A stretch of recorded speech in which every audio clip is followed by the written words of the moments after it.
What's up everyone, how are you all? Today we are back with another blazing Naruto story. What if Naruto has mystic eyes of death perception? If you enjoy, then please like, share and do comments, and also check the description to original creator of this beautiful creation. A being of power sealed in the belly of a human no older than 13 years of age stared down to a boy lying in the sewer water of prison. This being of power is an ancient and powerful nine-tailed fox staring down at its own host, channeling its energy to keep him alive from his last battle. The fox cut off its supply of power and roared in frustration. "It's futile," thought Kyuubi. "The boy used too much of my power in too little time. I can no longer repair any more damage that Uchiha brat has done without damaging this idiot." The finale of the fight in the Valley of the End left his host, Naruto, in terrible condition.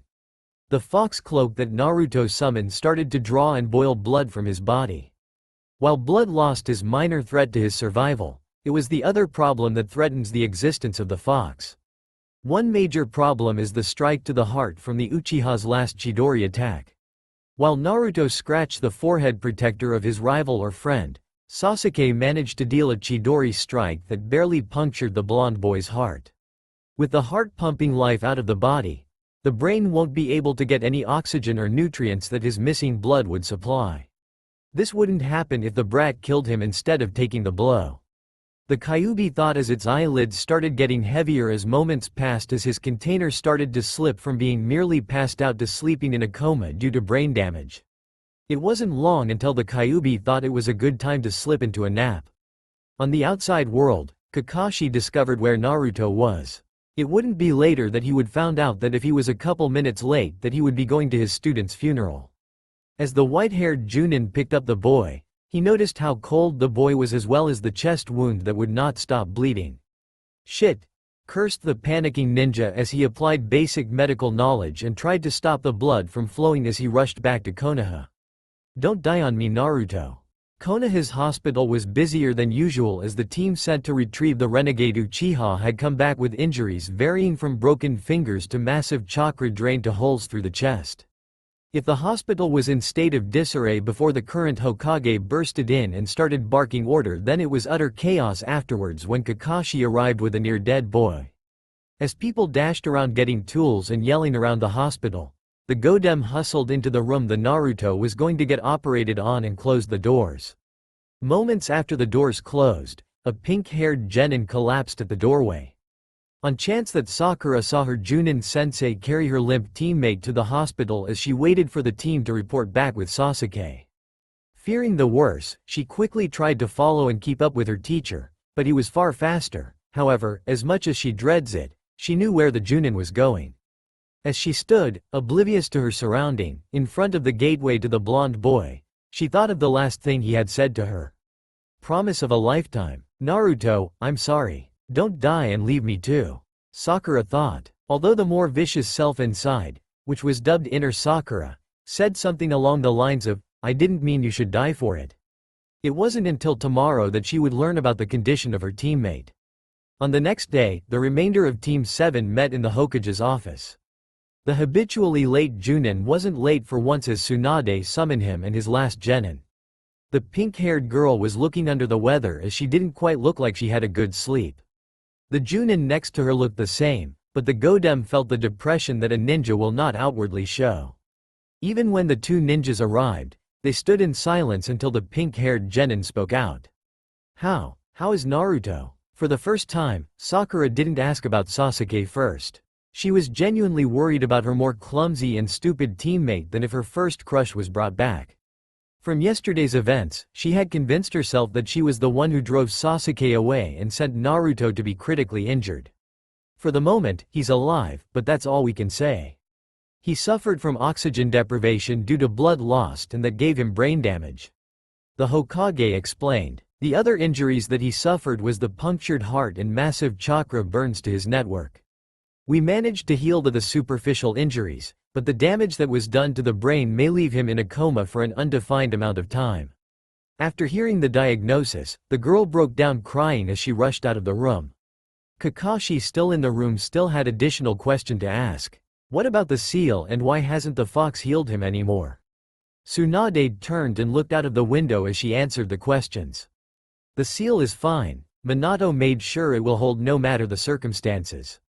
The fox can't heal him anymore because he's the reason why the chakra burns are there in the first place. It seems that Naruto used a lot of the fox's power in the fight against Sasuke.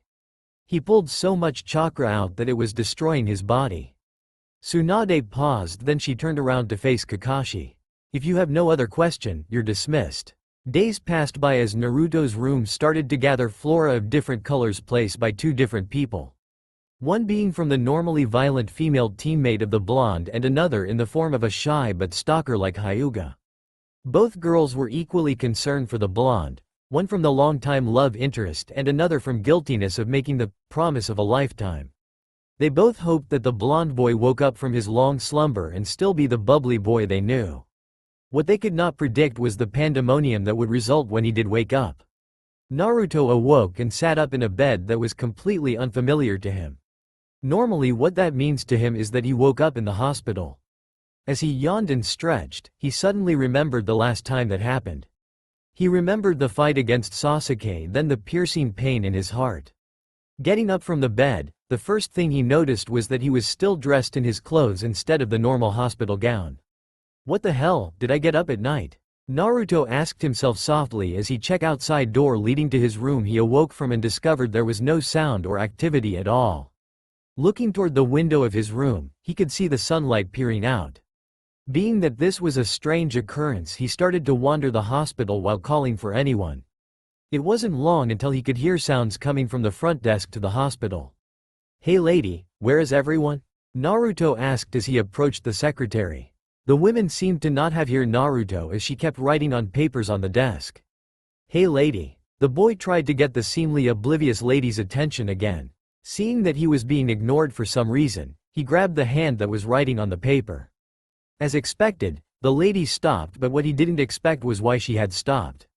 The instant Naruto made contact with the women, she simply fell apart as if he had unraveled the string that held a doll together. What? The terrified boy stuttered as he backed away in horror. He backed into a nearby chair and like the lady, it too fell apart. What's happening? Unable to comprehend what was happening, Naruto ran out of the hospital. When he exited the hospital, he found himself suddenly in a busy area of Konoha. Looking behind him, all he could see is his favorite ramen stand. "Naruto, there's where you're at. Come on, we need to meet with Kakashi." The boy snapped his head around and saw a pink-headed girl stomp toward him. "Sakura, what's going on? I woke up at the hospital and no one was there." "Then there was that freaky lady that fell apart," Naruto asked as he was feeling uneasy about the confusing situation he was in. "Let's go Naruto, we're going to be late," Sakura said as she turned around. For a moment, Naruto was confused why Sakura ignored his question. He wondered if she was mad that he didn't bring back Sasuke. "Sakura, are you mad that I didn't bring back Sasuke?" Sakura's reply was that she started to walk away. However, before she could move out of arm's reach of Naruto, he grabbed her wrist. Like the last lady, Sakura too fell apart. To Naruto, it looked like it was in slow motion. It was like he could see every piece of Sakura simply disconnect from herself then shatter into smaller bloody bits. After that happened, Naruto fell to his knees and threw up. By the time Naruto looked up, he saw people gather around him and stared at him as if he had done something wrong. "I didn't do anything. All I did was touch her," the boy yelled. The crowds of people were unfazed and still looked at Naruto as if he was a murderer. The demon container started to back away from the bloody mess, then he bumped into a person behind him. Like all the things he had touched, it fell apart. When Naruto turned to see who fell apart, he saw Hinata. Then one by one, everyone in the crowd started to fall apart, and for each person he saw a friend. Why is this happening?" the distressed boy yelled. The sky started to darken and soon the blonde-haired boy was alone and weeping. Naruto suddenly awoke in a hospital bed. He sat up and noticed that he was in the hospital gown and that he can hear activity outside his door that was associated with a noontime hospital activity. Oh, it was only a nightmare? When Naruto looked around the room, he wasn't drawn to flowers on the table, but rather the interesting design of red lines that seemed to coat everything around him in the room. Freaky, what's with these red lines? He scratched the surface of the red line on the table that held the flowers dedicated to his well-being. Suddenly the table fell apart at the lines he could see and the vase of flowers hitting the floor with a loud smash. The boy looked at the table for a few moments as the events started to clear up in his head, then he saw a nurse run into the room from the commotion. When Naruto saw the lady, what he saw was a mess of lines joining at a single point. The lady he saw seemed to be stuck at a state of falling apart at the lines and being perfectly fine. At this point, the boy screamed. The large red fox in Naruto stirred awake. It seems I was fortunate to be sealed in this container. Everything in this world has flaws. It seems the boy can see those flaws and see how fragile the world is. Get away, don't touch me, you'll fall apart like everyone else. Naruto yelled frantically as he clumsily fell out of bed and crawled away from the nurse. Kimiko, get Tsunade. A man garbed in white medical coat with black hair spiked up to defy gravity said as he rushed in the room. The doctor turned and started to slowly approach the frightened boy. Now, the lady was only trying to make sure you are all right and fine. You've been in a coma for a couple weeks. Don't get any closer. The doctor abruptly stopped. I was only trying to make sure she would end up like that table over there. The physician looked to where the table once was and saw it in pieces like some crazy person thought the table would make for some good firewood. What in the doctor muttered as he shook his head. Crazy ninjas. The doctor thought as he fingered the sedative in his pocket for occasions such as this. He encountered his fair share of paranoid ninja attacks in the hospital. The blonde boy started to mutter something about lines and points and how everything looks like it's falling apart, then he turned his head toward the wall and just stared at it. Huh, is the floor really that soft? The doctor also wondered as he noticed Naruto absent-mindedly scratching at the floor with his index finger and making a small hole on the floor. Suddenly the doctor was reminded of the other various syringes that he kept in his medical coat, other various and more powerful drugs. The doctor went back to trying to calm Naruto down as he started to mentally figure out what sedative he might need. It wasn't long until Tsunade arrived with Jiraiya. What's going on? Tsunade asked as she eyed the genin at the corner of the room. The kid just woke up, start saying stuff about things falling apart like that table over there. Wind chakra? But there isn't enough wind chakra to do this kind of damage. Jiraiya suddenly said as he inspected the blocks of wood. Then he noticed the strange scratching noise and saw Naruto digging his finger into the floor. That's definitely wind chakra, but how is he using it instinctively like that? The old sage thought to himself. Is that a bloodline? Minato never had anything like this. Naruto, look at me. Tell me what's wrong, Tsunade said as she started to approach Naruto.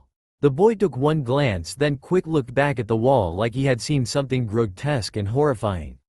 Don't come any closer. I could handling it if you or Arrow Sennin fell apart like. The table? Jiraiya answered as the boy nodded. What's this about lines? I can see lines everywhere, even you have them. Everything seems like it going to fall apart at these lines. Even when I close my eyes, I can still see them. Naruto yelled as he covered his eyes with his hands in a desperate attempt to shield him from the world. I can still see it. I can still see it. Jiraiya picked up the clipboard attached to the bed that contained medical information of the disturbed boy. Come on Naruto, I'm sure the table was getting old and should have been replaced a while. Hold this, it won't fall apart. The Sennin handed the clipboard to Naruto. A few moments passed as blonde boy held on the clipboard and visually inspected it. Naruto visibly calmed down and he traced along the imperfection of the clipboard, an imperfection that he could only see. Jiraiya noticed that Naruto's finger was coated with wind chakra and was actually scratching the board. Suddenly, the board fell apart at the traced location. Naruto shouted in fright as he threw the two pieces away from him. Calm down, Naruto. You're just channeling chakra into your hands too. Jiraiya suddenly stopped and heard a cracking noise. Looking down at the two pieces of clipboard dissolving into smaller pieces, he thought, okay, what the hell? If this is a bloodline, I've never heard anything like this. Instinctive wind chakra, sure, but breaking something apart in small pieces with a small cut. It's the lines. The lines are doing this. If I can't see these lines then. Naruto muttered as he started to turn his hands toward his eyes. I definitely don't like that train of thought, Tsunade thought as she rushed forward and grabbed Naruto's wrists. Let me go. I can't take these lines anymore. The boy struggled against the iron hold that Tsunade had. With both her hands full, the legendary medic ninja could do much but to drag the boy. Jiraiya was about to help until a white blur shot toward the boy with some sort of weapon on hand. Fujimura surprise combo. The doctor that was watching the entire scene shot forward with amazingly god-like dexterity and emptied a syringe with questionable substance into the poor boy. With a couple of seconds, the boy collapsed in a peaceful slumber. Shocked by the boldness of the action, Tsunade just blinked at the doctor. What, he's calm now isn't he? What did you inject him with? Tsunade narrowed her eyes at the doctor as he pulled out a couple of glass containers with clear substances. A little bit of A, a little bit of B, and a whole lot of C. The doctor motioned to the couple of jars, in particular the large container that seemed to be bubbling on the spot. I figured as soon as the boy started to sprout out geometry and stuff that he was really going off on the deep end. I would also recommend to not teach ninja math, as you would be surprised how many patients I get from serious trauma about shapes. By the way, you'll out for good 10 hours. Why are you keeping all of these sedative on you? Tsunade asked as the doctor looked blankly at her. Hokage-sama, it's a ninja hospital. The doctor deadpanned. Fujimura, like Mad Alchemist Fujimura? Tsunade realized. I thought I had the medical staff confiscate all the drugs you kept subduing our ninja with, even if they were perfectly fine. Well, I wouldn't really agree with the alchemist part. Fujimura muttered as he walked out of the room. And lady, I have stashes everywhere. Tsunade sighed and started rubbing her temples from the impending headache resulting from both current events and the impeding even of ninja complaints about the quack. Jiraiya, you're going to need to seal the chakra that is exiting his hands and tie up his hands so that he won't gouge his eyes out.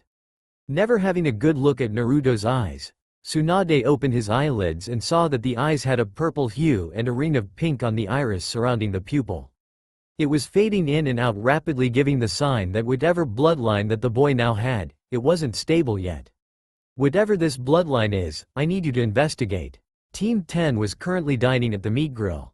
Ino thought that by inviting Sakura to lunch that it would help cheer up Sakura up a bit and keep her mind away from her team.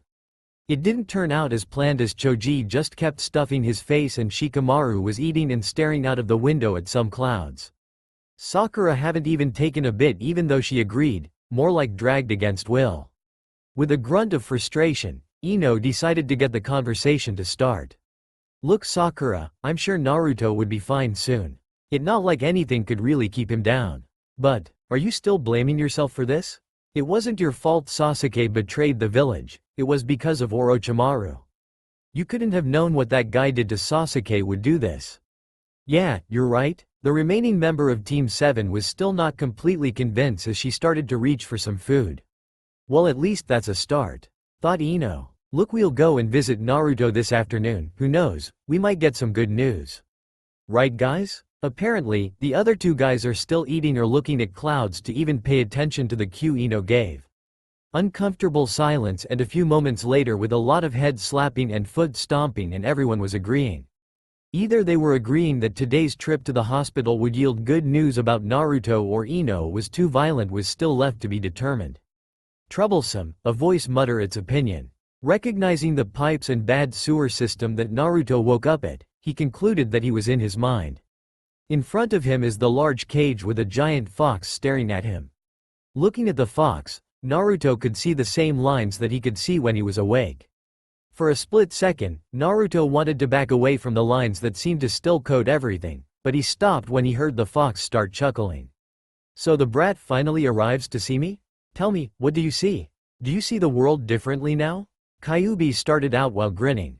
Naruto started to have an epiphany about his new perception. You damn fox. You gave me this. The boy couldn't finish his sentence as anger started to overwhelm him. In his mind, the fox gave him this ability from the result of his last fight and was somehow torturing him with this newfound sight. Perception?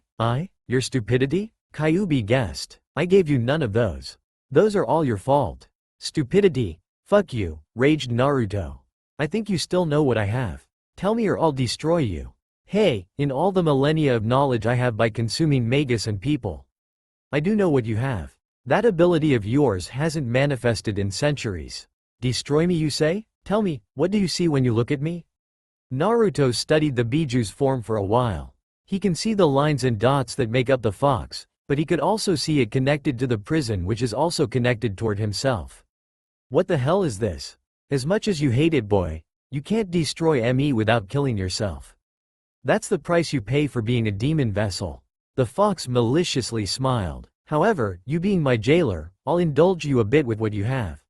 Whatever monkey root you've come from, they installed an ability in your blood to instinctively channel elemental chakra upon activation of the mystic eyes. Why they did this? Probably to hide their true superiority from everyone or to add more power to the bloodline. Well, it doesn't matter, they all taste the same, especially that last one decades ago. Bastard fox. Wait, decades ago? I thought you said the ability didn't manifest centuries ago. Naruto pointed out. Oh ho, so the brat has a brain. Thought we lost that in the last fight, or was it when you were born? Fuck you. Your ability hasn't manifested in centuries, but your ancestors had varying mystic eyes. Your eyes are different, they are much, much more powerful. The Kyuubi said, which is why I'm glad I'm linked to this container now. The fox thought to himself. Different, how? Completely confused about this sudden history lesson that the ancient fox started explaining. Your ancestors had psychic ability with the eyes, but not once in centuries could they see what you can see. You can see that everything in creation has a flaw. Humans don't even need to be mentioned. Air, intent, and even time, and you can cut it all down with those eyes. Kyuubi cryptically said, those eyes are called the mystic eyes of, well, he'll figure it out. Kyuubi ending as the boy disappeared in mid-sentence. Perhaps, I may even get to see the spiral of origin through the eyes of my container. My aching head, the once sleeping boy awoke. Well, didn't expect you to wake up earlier. You beat my prediction by 5 hours. 5 hours. Anyways, it's expected to have a splitting headache. I did drug you up with a whole lot of mystery substance C. The doctor said as he finished checking Naruto's pulse, then scribbled something down on his clipboard. Well, how are you feeling? Are you going to go crazy on me? No, I think I'm going to be sick, Naruto said as he feels like he's going to hurl soon. Oh, don't worry, it'll fade away soon. Dr. Fujimura said as he check-marked, not crazy, on Naruto's medical record. Oh, that blindfold is there for something about ninja secrecy, whatever the hell that's about. Those gloves are there to stop you from hurting yourself. The Jinchuriki noticed that the gloves were just a giant cast on his hands. I can still see you and the lines around. The doctor slowly edged away and started reaching into his pocket. At least it isn't as bad as it was before. A soft sigh could be heard from the paranoid doctor as he check-marked, able to have visitors. With the blindfold on, Naruto couldn't see the outline of people suddenly fall apart, but it still bothers him that he could see the lines that govern the fate of a person. Checkup is done. I think you'll be released from the hospital tomorrow after the Godem talks with you. The alchemist said as he exited the room. Softly outside the room, okay, you guys can see him now. Doesn't look like his head is hurting too much, just don't mention anything about geometry. I don't want to come back in there and dope him up again. Sakura and Team 10 entered the room. What the hell was that about? Ino said to no one in particular. Hey Naruto, what's with the blindfold and hands? Shikimaru asked as he moved around the room and observed the mysterious half-inch deep hole on the ground. Oh, I just woke up with this on. The doctor wouldn't tell me why, same with the gloves. Naruto lied as he knew exactly why he had them. Weird, how does he know where to turn his head to face me? The entire time Shikimaru was silent, he moved across the room to the window and back, noting that the boy in the bed was still watching him. Shikimaru, how's everyone else? The boy asked. You are the last one that needs to recover, really. Idiot, you really had me worried. It would have been really troublesome if you didn't wake up. Peefed. I wouldn't go down from something like this. Naruto declared as he grinned. Naruto? Sakura started. She had planned to apologize to Naruto for having to make that promise. Sakura, don't worry, I'll bring him back for sure. It's a promise. The boy said as he put up the best encouraging smile he could muster. Sakura shook her head as she said, no Naruto, we'll both go out and bring him back. Silently in her head that she decided since Naruto won't back down from this that she would become stronger so that he wouldn't have to go at it alone again.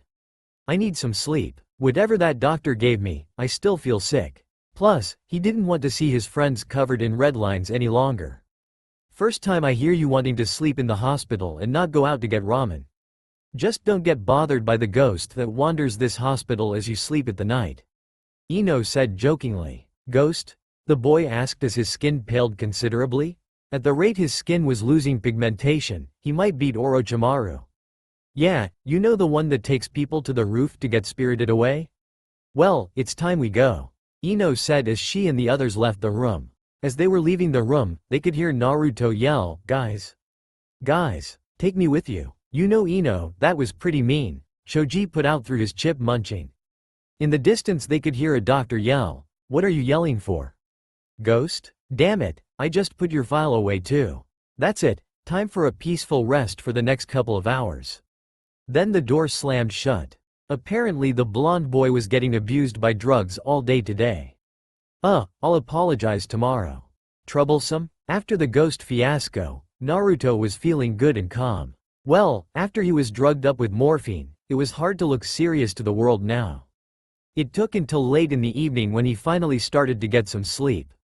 He suddenly woke to the sound of soft crying coming from nearby. Naruto paled and was about to scream but then noticed what was causing that sound.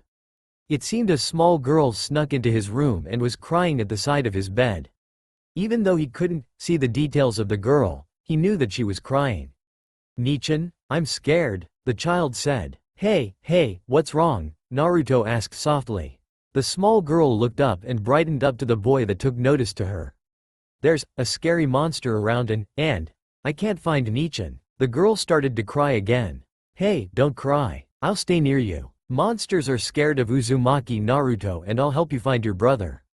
"Datbeo," the boy assured the small kid. "The hospital is quiet." Naruto assumed it's late in the night. The girl probably thought the shadows from the doctors and weird noises were monsters. "Thank you, mister," the girl said, instantly happy to hear the words of encouragement from the blonde. With a little bit of effort and shakily standing up from the bed, Naruto approached the door. Fumbling with his gloves, he managed to open the door. "Okay, let's go to where you last saw your brother." In a fourth's mansion, Jiraiya and Kakashi were searching through the study. Both of them haven't been back in this mansion since the death of the owner, as the place brought back memories. They were currently searching for clues to Naruto's sudden bloodline. I know Minato went out to research his heritage when he was still alive.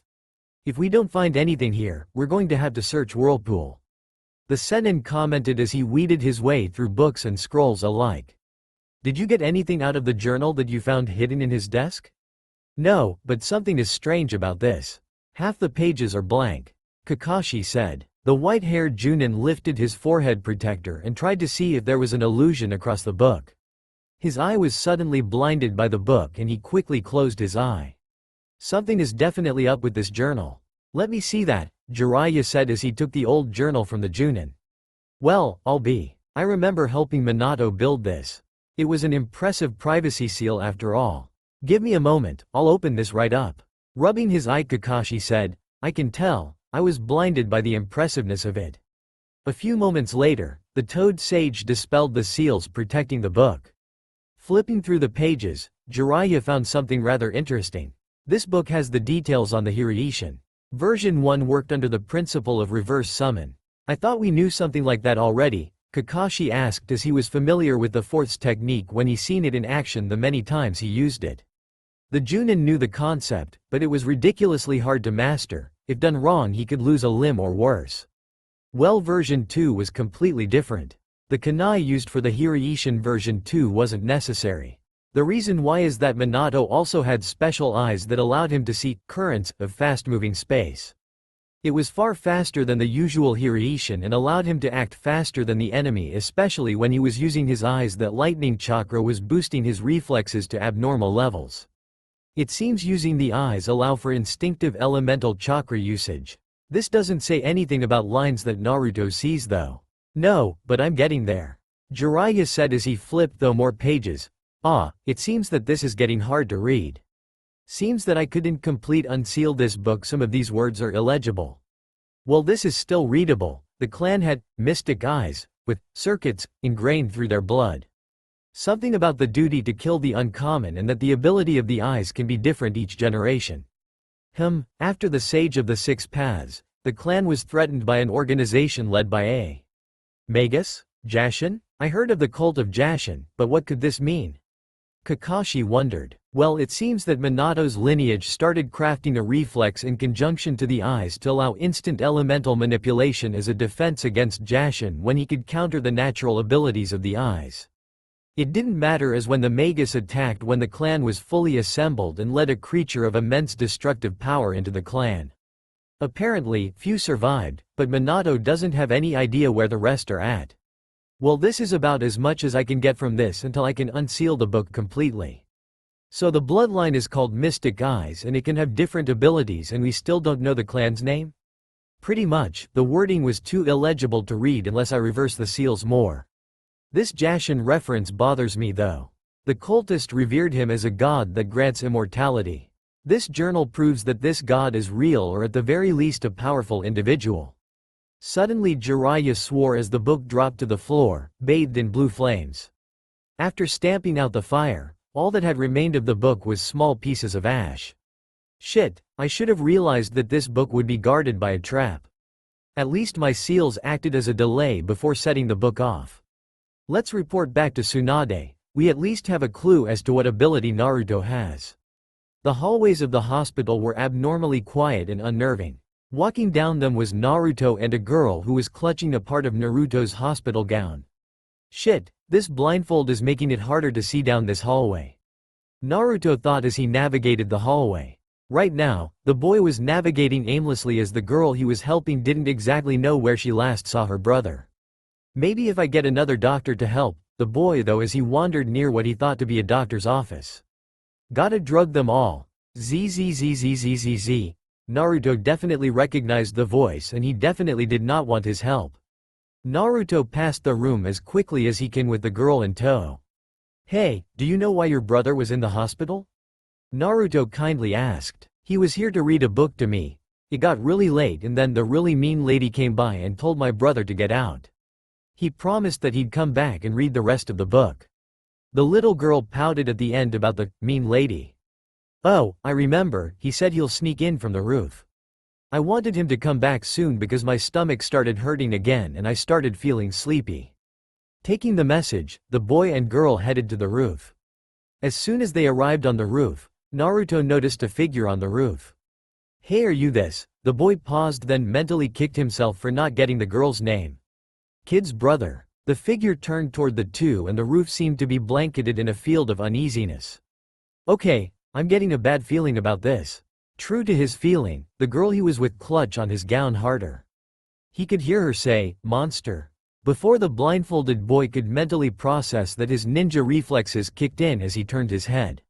Figure that was 20 feet away was now in his face and definitely was not friendly as Naruto took note of two things. First, the most dangerous thing was that whatever is attacked the boy, morphed a wicked-looking claws in both hands and was currently swinging its right hand toward the ninja's body. Second, up close, Naruto can make out some details past his blindfold or their lack of. It looked like he was fighting a freaking mannequin with wicked-looking claws. So Naruto's more sensible ninja training took in, deck the guy now and jump away before the claws could eviscerate you. Naruto's punch knocked the figure away and consequently broke the cast glove. Naruto picked up the girl and jumped back to get some distance from his opponent. Run and hide, Naruto whispered to the girl as he freed his other hand by scratching the lines. Oi, I don't know what the hell you are, but no monster messes with Uzumaki Naruto, especially if they have huge ass claws. And suddenly grew a mouth, with lots of pointy teeth. Oh hell. Naruto dodged, rolled to the side as the monster suddenly burst forward intending for a quick decapitation. Kage Bushin no Jutsu. 10 clones appeared and surrounded the monster. The creature flailed its limbs around and the as clone dodged. 3 of the clones weren't very lucky and got claws to the face, but for a moment the clones stopped the movement. Using the moment of defenselessness, 2 clones kicked the monster in the air. 2 more clones that jumped into the air knocked the creature down toward the original who had prepped up an attack. Rasengan. The monster couldn't react as a ball of swirling chakra collided with it and tore it to shreds on the spot. Weird, that hasn't happened before. Wow, that was cool.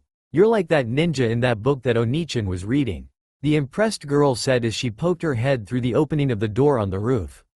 Mister, watch out. As quick as it disappeared, it reappeared in front of Naruto with its claws.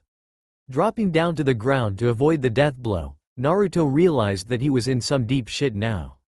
He was on the ground with no mobility and another claw strike was rapidly closing on his heart. Acting fast as he could with newfound adrenaline in his veins, he traced the lines on both legs of the creature and rolled into them. That allowed Naruto to narrowly avoid the blow as both legs of his adversary dissolved into nothingness.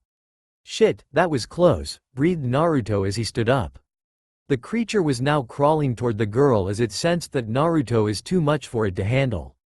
Oh no you don't. The boy dashed toward the fallen creature and just as the boy approached, it swung a clawed hand wildly at the ninja.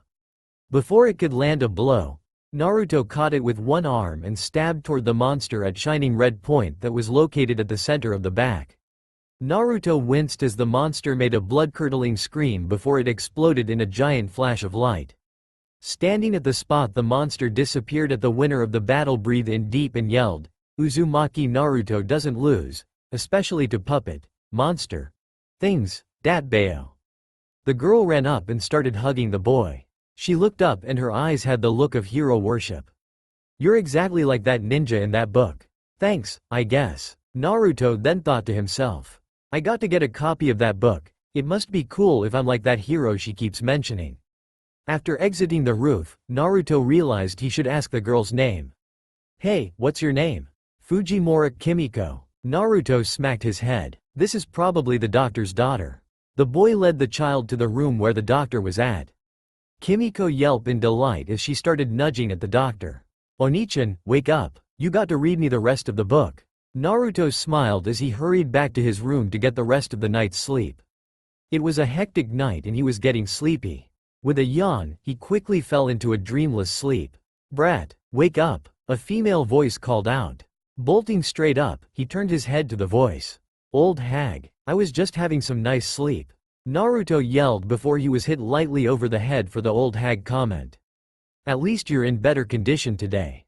Do you want to take that blindfold off?" Tsunade said as she eyed that fact that Naruto doesn't have casts that sealed his hands. "And what happened to the seals on your hands?" "Oh, I got into a fight with this monster on the roof. It was really weird too. No one heard the scream the thing made before it died when I came back down from the fight. I think the doctor drugged them all up because I would have definitely heard something like that. And I think the Forest of Death might be breeding those things because I know for a fact that I never saw anything like that in Konoha. Well, I'll take this blindfold off. Hopefully the world won't look so bad." Tsunade thought what the young ninja said. She entered from the roof today and saw that there was nothing amiss other than the area was saturated in chakra. She dismissed it as a ninja getting exercise while still recuperating from a mission. Now, this raises a question, what did he battle? No blood, no body parts, nothing. It is like the boy fought an imaginary foe. Naruto turned his head down disgust as he still seeing the vision of everything falling apart. I guess I'll deal with this. It's bad but it was horrible like before. I'm not going to let something like this let me down, dat bayo. Tsunade mentally sighed in relief. He was using his trademark phrase again. Hold still, let me check your eyes. Tsunade looked into the eyes and noticed that they're no longer flickering. It was permanently stained blue and pink color. Brat, stop channeling chakra into your eyes. What are you talking about? I'm not even channeling chakra anywhere. I'll be back, Tsunade said as she exited the room. She started thinking about getting a Hyuga to check Naruto's eyes, but who could she use that wouldn't spill the secrets to this new bloodline or wouldn't use Naruto for their own personal agenda? Wait, was a lavender-colored hair girl with flowers in hand. Oh, I could use her. Stepping into the path of the Hyuga, the said girl squeaked in fright. Hinata, was it? What you're about to do is going to be an S-class mission in secret. Hokage-sama, how does delivering flowers turn into an S-class mission? Tsunade face-palmed and shook her head before explaining the situation to the Hyuga. Walking into the room, Hinata was greeted by Naruto. Oh hey, Hinata. Then he abruptly looked away. Even though Hinata was a dark and weird girl, she was really nice person. She didn't have to be dismembered by his mind's eye. Before walking in the room, Hinata had the Byakugan active. She was analysis the eyes that Naruto has. She was completely mesmerized by them. It held a very vibrant shade of violet and pink. Even the normal blue seems like it was shining. Pretty. Hinata started before she was pulled out of the room despite the protesting Naruto. What did you see? Tsunade asked after giving time for the Hyuga to recover. He really isn't channeling chakra to his eyes. The timid girl said. Anyo, what's with NN Naruto's eyes? The mystic eyes is chakra-less? Then why hasn't Minato used it constantly, or is Naruto's different? There are too many questions about the nature and ability of the eyes, much less the history behind them. Tsunade frowned at the afterthought of what they did know of the history. It's best if Naruto didn't know the name of the eyes and that it be kept secret. She did not want Jashin cultists hunting down Naruto with the Akatsuki on top of it. Too bad for Naruto, he technically has both. Naruto's eyes is a part of his bloodline, that's all you need to know. For now, he can't accept visitors until we hid it. Hinata, go and buy some goggles for Naruto. Tsunade finally said as she entered back into the room to tell him to keep the eyes a secret. Why do I have to keep it a secret? Naruto asked. So, other villages don't get the bright idea to hunt you down for your eyes. Tsunade explained as Naruto stayed quiet about the reason. He knew that she was right, and then frowned when he was reminded about Sasuke. As soon as Hinata gets back with goggles, you can leave the hospital. With that, Tsunade left as she started to think about where possible sources of information about the bloodline could be found. Excuse me, oh, you're already awake. Time for a daily checkup. Dr. Fujimura dully said as he walked in. Did you read the rest of the book to your daughter? Naruto asked. Plus, what was the title to the book? I want to read it. It has some super awesome ninja in it, right? What are you talking about? I don't have a daughter, the doctor said, while starting to mark in the comments that his patient might be suffering hallucinations from excessive drug usage. Did I get that wrong? Was it a niece or relative? You know Kimiko, dat bao. Once Kimiko's name was heard, the doctor froze. Fujimura suddenly thought that a nurse or doctor decided to prank him. Well, it's not going to work on him. I'll tell you what, if you keep this quiet and don't mention Kimiko, then I won't drug you excessively. The doctor threatened as Naruto muted, gulped and nodded. As a bonus, I'll even mark down that you're in perfect health. Yep, no trace of insanity whatsoever. Just before the quack left, oh, the book was called The Tale of the Gutsy Ninja.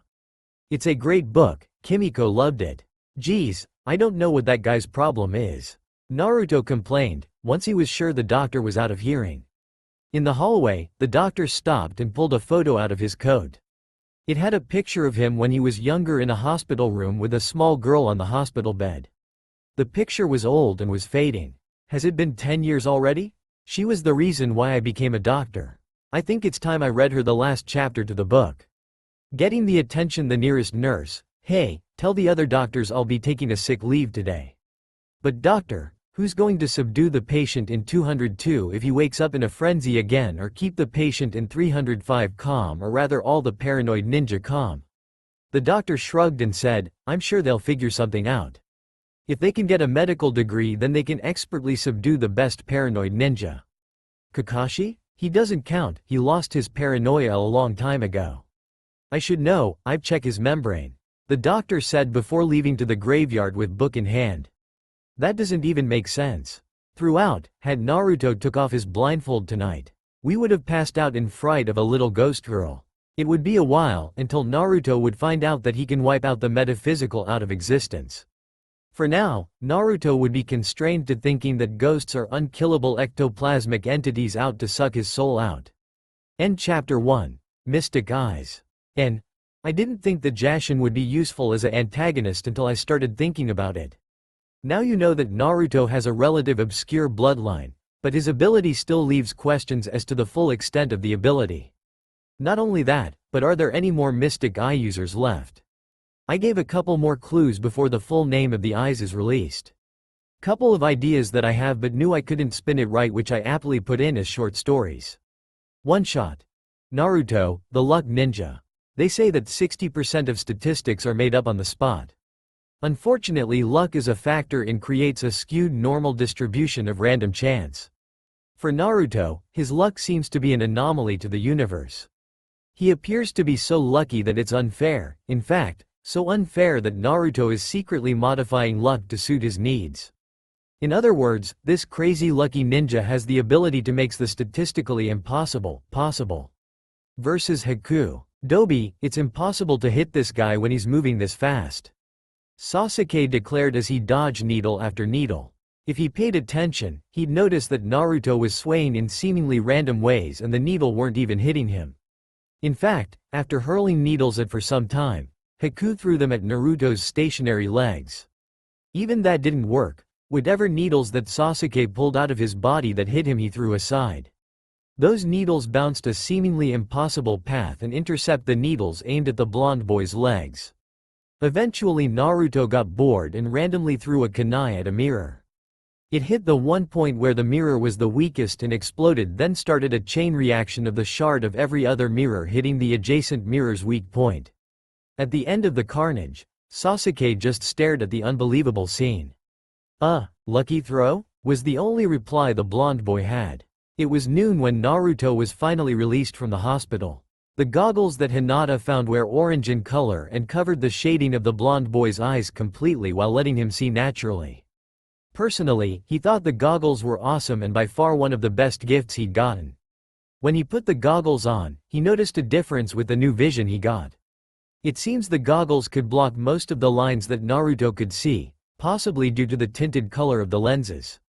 First ramen, then I'm going to train, Naruto told himself as his addiction to ramen started to kick in. More specifically, he's starting to feel the withdrawal symptoms associated by the earthly drug. One of the symptoms was to not pay attention to the surrounding as he bumped into a girl who was also off in her own little world. "Oh sorry, Sakura-chan?" Naruto said as he helped the girl up. "Naruto, you're out of the hospital now?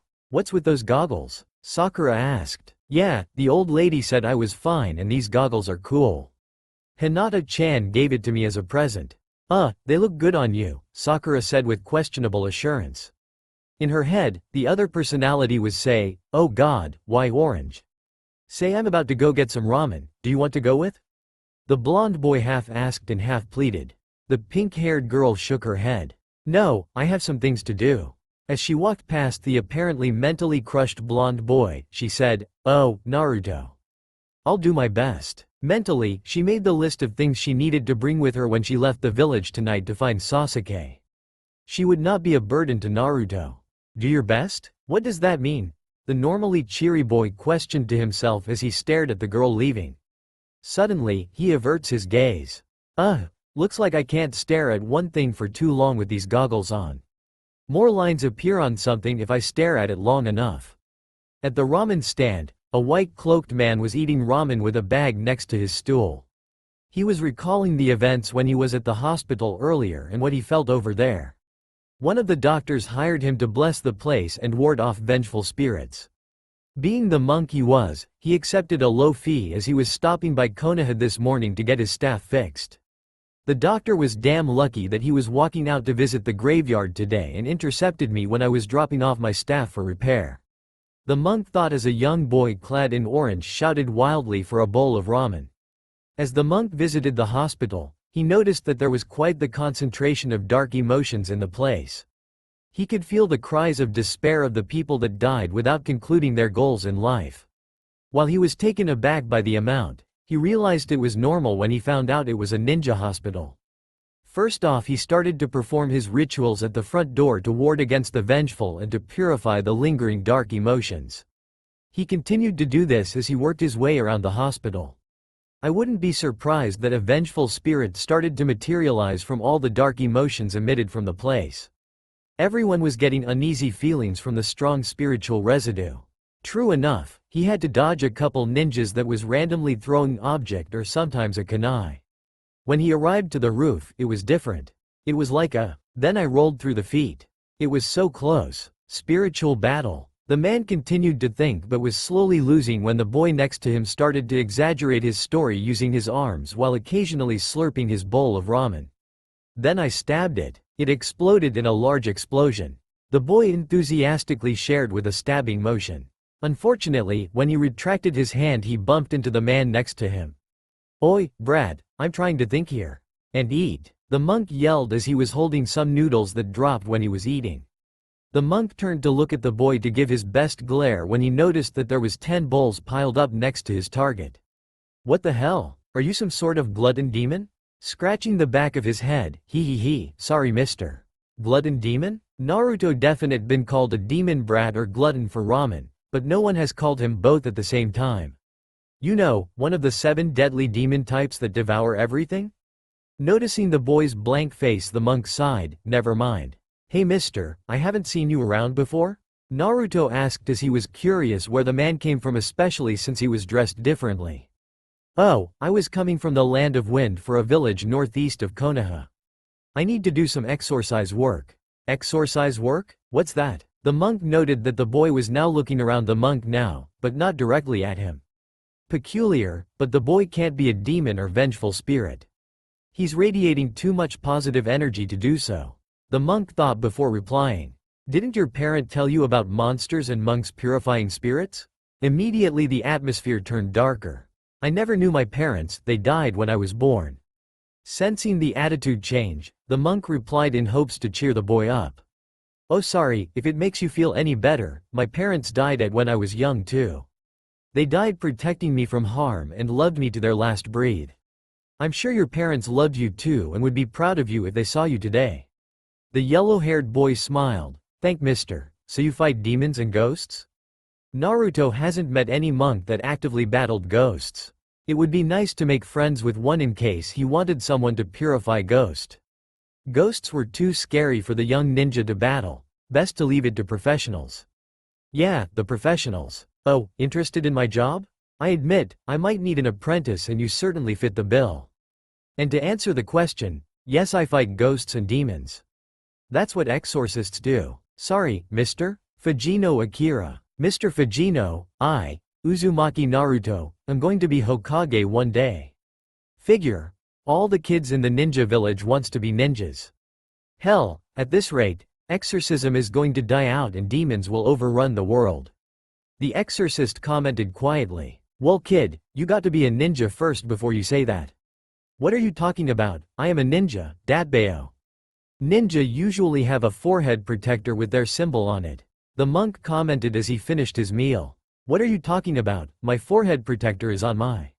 Noticing that he forgot it at the hospital, the boy paid his meals and quickly ran out. Gotta go, thanks for talking to me. Akira waved at the boy before turning to the chef. Hey chef, what do you know about Keiko village? I got some business over there. After retrieving his forehead protector, Naruto was now in a training area. He did his customary training exercises before stopping and stared at a tree. If I'm going to not let this ability to bother me, I will learn what all these lines mean. Taking off his goggles and pulling out a kunai, he walked up to the tree. Looking at one of the branches overhead, he could see all the lines that coded the tree limb. Walking up the tree, he inspected all the lines of the branch he was looking at. Cutting one of the lines, the branch separated from the tree, but it didn't fall apart. Naruto then looked at another branch, studied it and cut. It did the same thing the last branch did. Looks like what line I think will make the tree fall apart the way I want it will do that. So if I did this. Naruto went to another branch and cut a line. The branch cut itself apart to smaller pieces. It seemed that while Blonde Boy didn't know exactly how the ability worked, it seemed to follow his gut feeling. The boy looked down the tree and saw a bright point. Jumping down, he studied the point then pierced it with his kunai. The boy didn't know what to expect, so he jumped back in surprised when all the leaves of the tree fell off and the tree withered then fell apart. So hitting a point kills something. Oh ho, so this is what you're doing, brat. The white-haired Sennin made himself known as the boy turned and looked. What did you find out about the dujutsu? The training boy put his goggles back on. Well, hitting lines or points will cut something off or kill it. That's about it. I guess you'll learn more if you keep experimenting. Jiraiya tossed a blindfold to Naruto. Here, check if you can see through that. I put some seals on it to prevent someone with an eye ability like the Byakugan to see through it. Putting on the blindfold, Naruto shook his head. No good, I can still see through it. Jiraiya thought, those eyes don't use chakra to sense these lines. Then an idea sparked on the Sennin. Naruto, show me where to stab this tree to kill it. After taking off the blindfold, Naruto pointed at a seemingly random spot where the death point was at. Jiraiya stabbed at it, but nothing happened. I was sure that was the point. The boy inspected the point and saw it was pierced, but something was telling him that he was the only one that could pierce it. Taking a hold of a kunai, Naruto stabbed at it and the tree withered away. Seems you're the only one that can do that. Strange, so it's beyond the understanding of chakra. It's not some sort of advanced tenketsu nor deals with the chakra system. It's like you can sense the point where an object is fated to die. Naruto, see if you clones can do it. Naruto obeyed his sensei and made a clone. The clone walked up to the tree that the original was staring at and pierced the point, then the tree promptly fell apart. Looks like it works. I can see the lines on my clone too. With a puff of smoke from the clone dispersing, Jiraiya commanded, "Kick that tree like you would attack an enemy." "Bossy bastard," Naruto mumbled. The boy walked up to the tree and simply kicked it. He yelled in shock when the tree had a sizable dent. He hadn't planned for that to happen. Looks like that's the instinctive wind manipulation. You're able to convert chakra into wind and send a compressed air blast when you punch or kick something. Wind manipul what? Oi, say it simpler. It means you punch and kick harder, brat. It also means certain actions like scratching and poking can cut. Be careful what you do because you can seriously hurt someone if you poked or scratched them. Jiraiya warned. Oh, it might be good if you are able to control it. Such mastery over wind is rare and you could be drastically more powerful with the mastery of this. Yeah, I'll work on it. Anyways, I need training soon. Jiraiya walked up to the boy and grabbed the goggles off the top of blonde boy's head. Hey, the seal master started applying a jutsu and said, putting a seal to make sure no hyuga or any technique can see your eyes. Besides, what's the rush? It's so that me and Sakura can go out and find Sasuke. The sage finished the goggles and gave it back. HMPH, well, I won't keep you. The toad sage left with one thought on his mind. I'd better talk to Tsunade for a mission. This brat won't let go of the idea. I'm pretty sure his teammate is going to ditch town tonight. Tenten was bored out of her mind. She would be training but her father asked that she stay and watch the shop.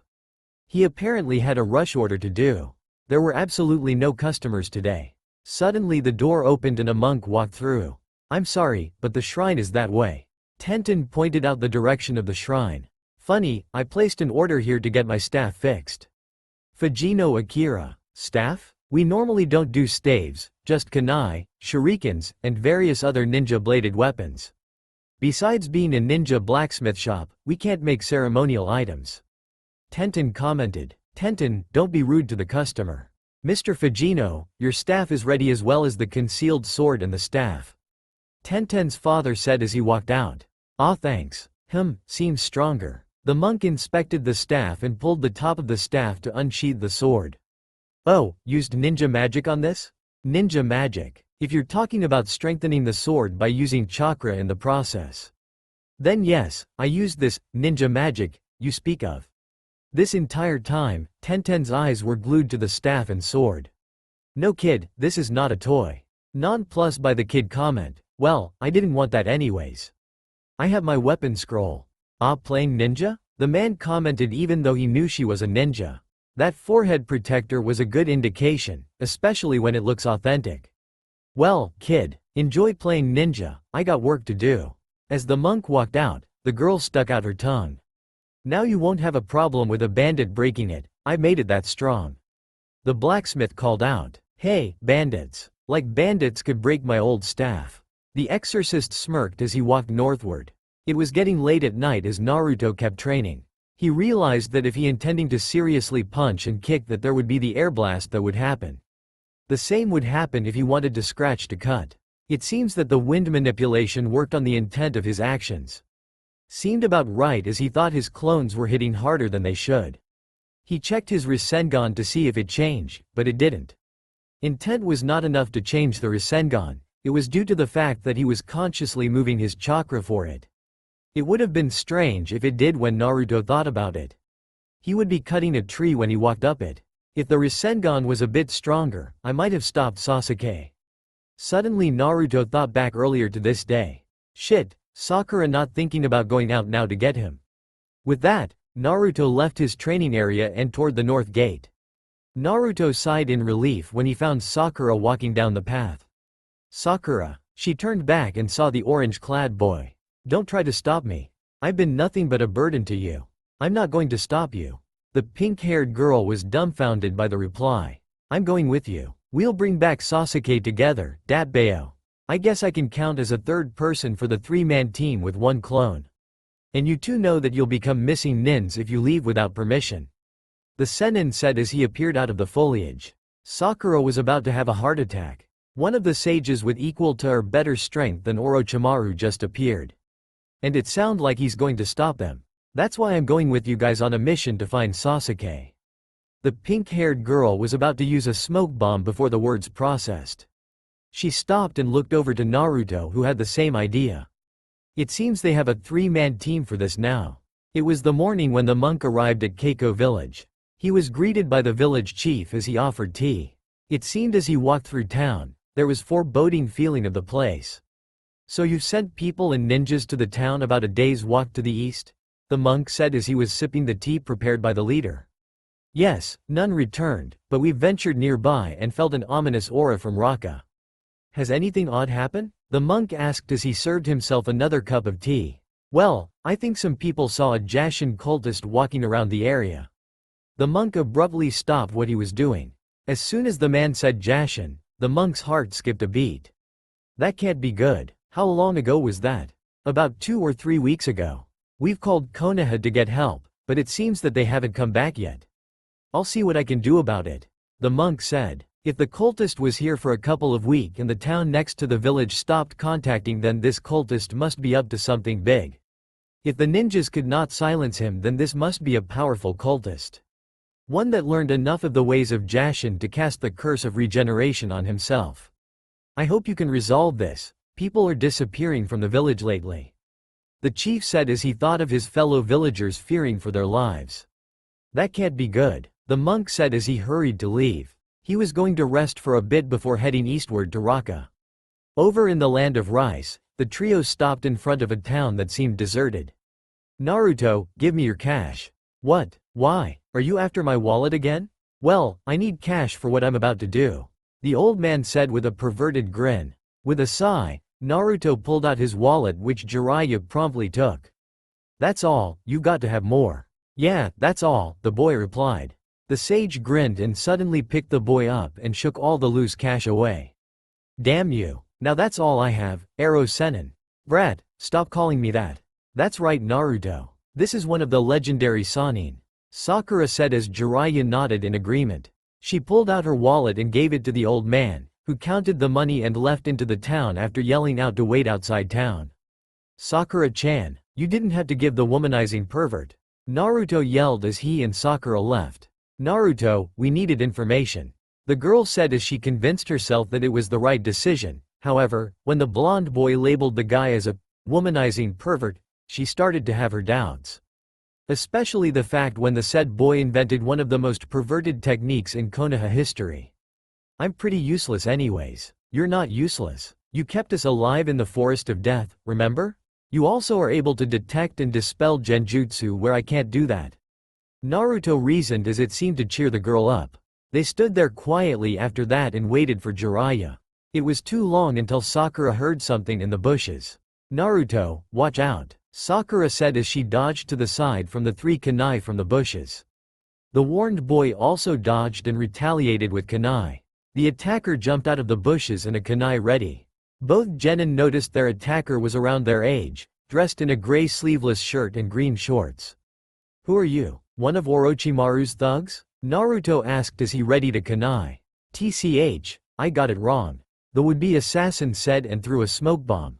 Naruto would have been able to follow, but the figure jumped into the tree and masked their lines with the tree's lines unintentionally.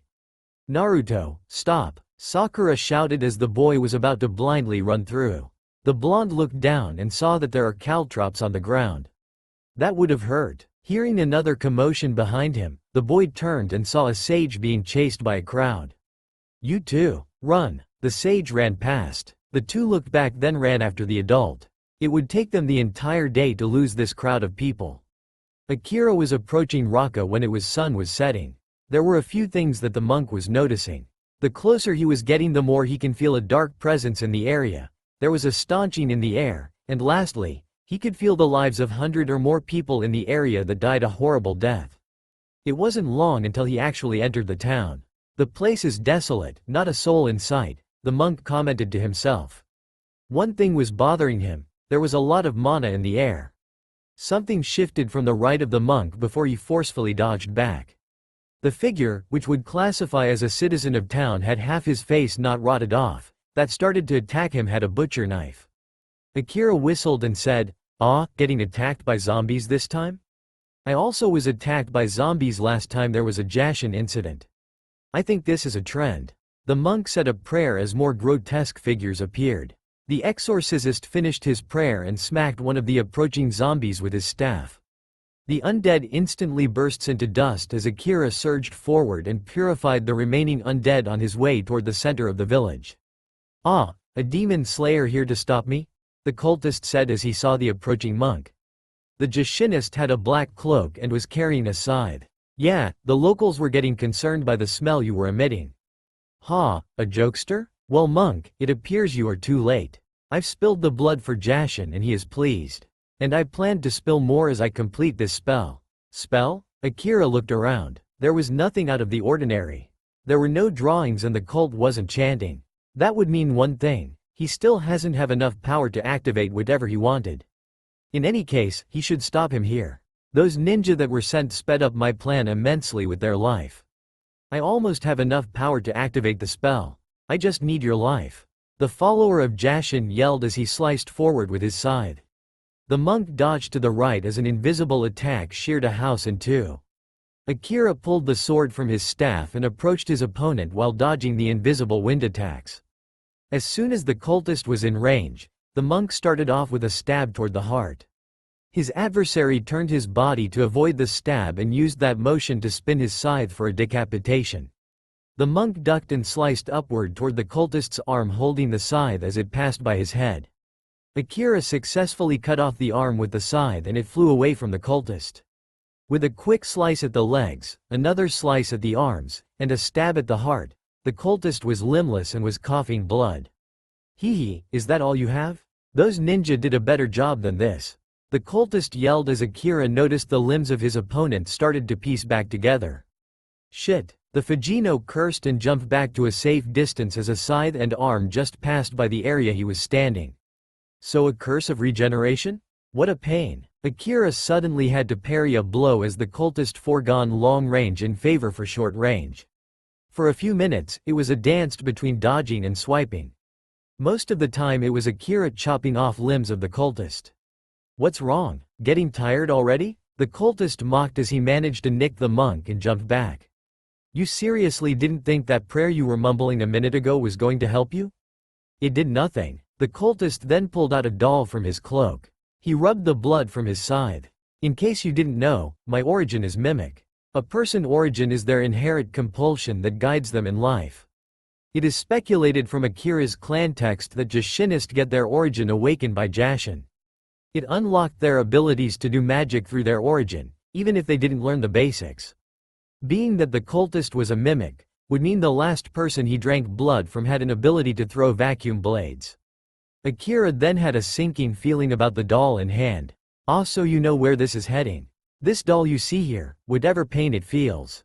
You feel. See." The cultist twisted one of the doll's hands and Akira grabbed his right arm and yelled out loud as he started to feel a twisting sensation from his right arm. It was only pain and the arm looked physically fine. "Oh, that was a good sound. Let's do that to the other arm." The cultist was about to twist the other arm when suddenly Akira yelled out, "Bend!" The Jashinist's arms were ripped away. "Oh, what is this? An ace up the sleeve?" Then the cultist realized something: he was not regenerating. "What did you do?" Breathing heavily, "You think my prayers were nothing? They were meant to dispel your curse and your link to Jashin. The clan I came from trained demon-slaying specialists and fortunately, you guys count as demons.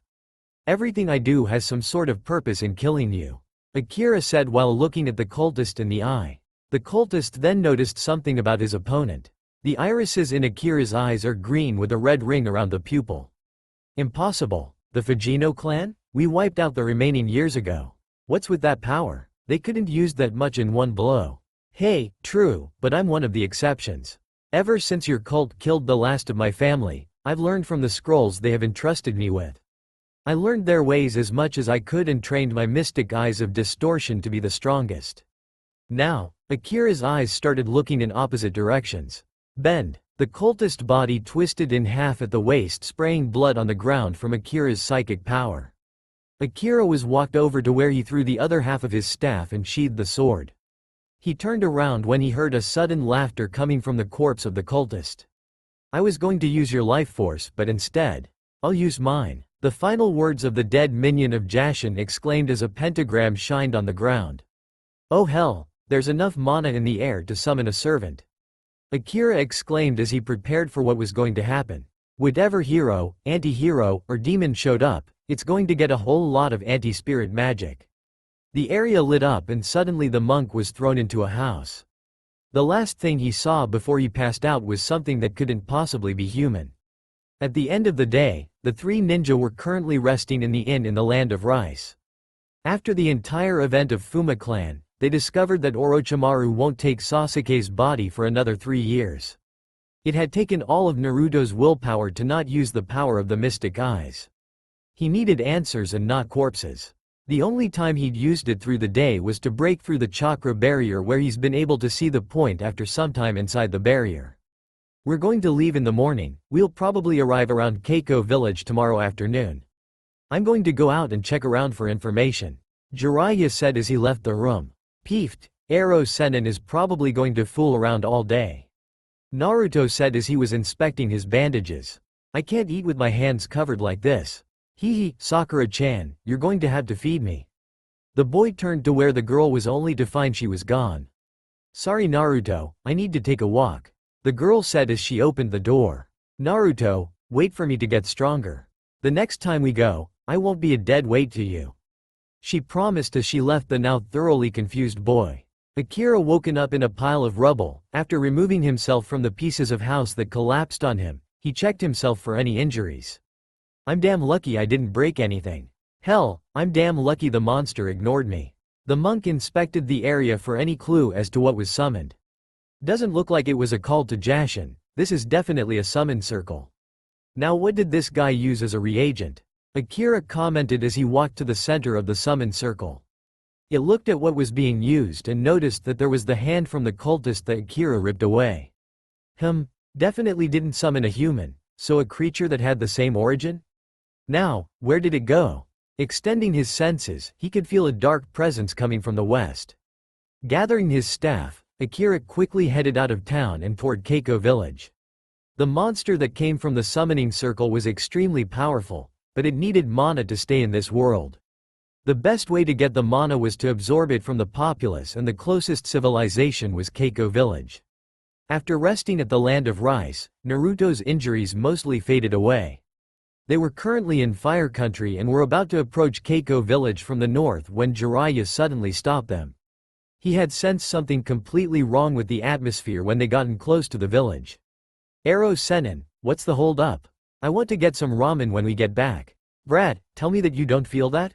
"Well, I do feel a little bad, but that's because I might have ate something bad," Naruto said as he held his stomach as to express his point. "Jiraiya-sama, what is that feeling?" To Sakura, she could feel something making her uneasy. "We will need to check this out. Keiko village is close to Konoha, and as such, we as the ninjas of Fire Country need to ensure that the populace is safe," the Sennin proclaimed as they resumed their trip, this time with caution. When they arrived in the village, they immediately heard sounds of fighting. They had found a monk dressed in a white cloak fighting an old man. The old man was about 3 feet high, head was shaped like a zucchini, was dressed in brown robes. The man was surprisingly nimble as he dodged every strike the monk lashed out with.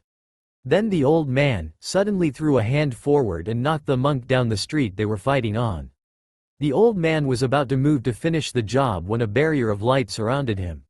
The monk sat up on his spot while he was breathing heavily. "What's going on? And what is that old man?" the old ninja said as he and his genin landed next to the monk. "Ninjas? Oh good, you guys will be useful." Akira breathed in relief, then pointed at the old man trapped in the barrier. "That is a demon." Demon? Naruto stuttered out. Suddenly he relocated behind Sakura, who also was paling at what was said. Mentally calculating the time it will take before the monster breaks free, "We don't have much time before it gets out of that, so I'll give you a short description on what we're fighting. That monster is known as Nurarihyun. It's a master of disguises and a shape-shifting monster. I've ripped this thing into pieces and it's still reformed. Right now I'm just trying to hold it in a barrier long enough to make it run out of mana so it can disappear. Buy me that time to get the barrier set up. Old man, help me set up this barrier. Okay, I'll protect and help the monk. Naruto, Sakura, distract the monster. Jiraiya said as the monster broke free from the barrier. Naruto summoned 50 shadow clones and crowded the entire street. It effectively created a barrier between him and the monster. Then Sakura suddenly hit him in the head. Idiot, how the hell are we supposed to fight this guy if you take up all our space? But Sakura-chan, it's a demon. I'm making sure it doesn't hurt us. The blonde rubbed his head at the place the girl stuck. They quickly turned to the sounds of clones that are dispersing left and right. Oh god, what the hell is that? Nurarihyun suddenly morphed into a middle-aged man with blades of bone coming out of its elbows as it attacked and destroyed all but a dozen. Naruto decided he'll need to bring out the big guns as he prepped up a Rasengan with one of the clones while he distracted the monster with the others. The creature was effortless slicing its way toward the boy. Suddenly, a clone disguised a pebble dispelled its transformation and landed an uppercut. Taking this chance, Naruto rammed the Rasengan to the chest of the monster. Take that! Naruto yelled, then he noticed something about the line of the monster. This entire battle the lines were slowly appearing on the monster, but every once in a while they disappeared, only to appear at a different location. Suddenly the mangled form of the monster regenerated itself to the point where nothing had happened to it. Ah, man, what's it going to take to? Naruto, legends of Nurarihyun imply that it redefines its own existence to suit its needs. That's how it's able to walk into someone's house and drink their tea and pose as the owner. If it works like the legends, then it only needs to know what attack is coming to regenerate from it. Sakura said as she read some book on demonic folklore. She then chucked a couple of kunai with explosive tags at the approaching monster. Before the smoke can clear up, Sakura threw a couple of kunai where the monster was at. When the smoke cleared, the shape-shifting monster already pulled out the kunai embedded in the body. Oh come on. The area suddenly is coated with a strong atmosphere of fear as the unworldly entity started to shift and morph. It seemed like it started to take the two genin seriously. The area suddenly exploded and sent all kinds of debris at the two. Sakura-chan, Naruto yelled as one of the kunais that was embedded into the monster's body flew at the girl. Naruto tackled the girl to the ground and used himself as a shield to all the debris. Sakura had her eyes closed as she was tackled to the ground. She opened her eyes when something softly hit her face. It was Naruto's goggles. Some of the debris must have knocked it off his face. She remained froze when she saw the peculiarities of her savior's eyes. God damn it, we need to escape, that thing just blew away the barrier. The monk said as he clutched his now broken right arm. The barrier he just casted was completely shrugged off the monster with explosive results. I'm going to need at least 10 monks to keep this thing down. No, this thing is close to Konoha. I'm going to kill it right here. Naruto yelled as he looked at the monster with his unimpeded vision. He could see more on the monster as well as the movement of the lines as it shifted to various locations of the body. While the monster form resembled a cross between a lizard and a minotaur, the lines seemed to be alternating at the same places as the humanoid form. Then Naruto dashed forward. Fool! The girl was right when she was explaining about the monster. You can't fight it head-on. The monk would have rushed forward and stopped the blonde when he was stopped by Jiraiya. What are you doing? Isn't that your student? I have a feeling he might be able to kill this, Jiraiya said. The old sage wondered if this is what constitutes as the uncommon. The monk watched as he saw the young ninja cut a small part of the monster arm, then summoned a couple clones.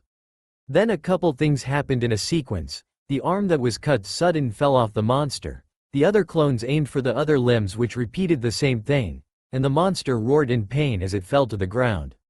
It's not regenerating, Akira commented as a few moments passed as the blonde boy was studying his handiwork. What did that kid do?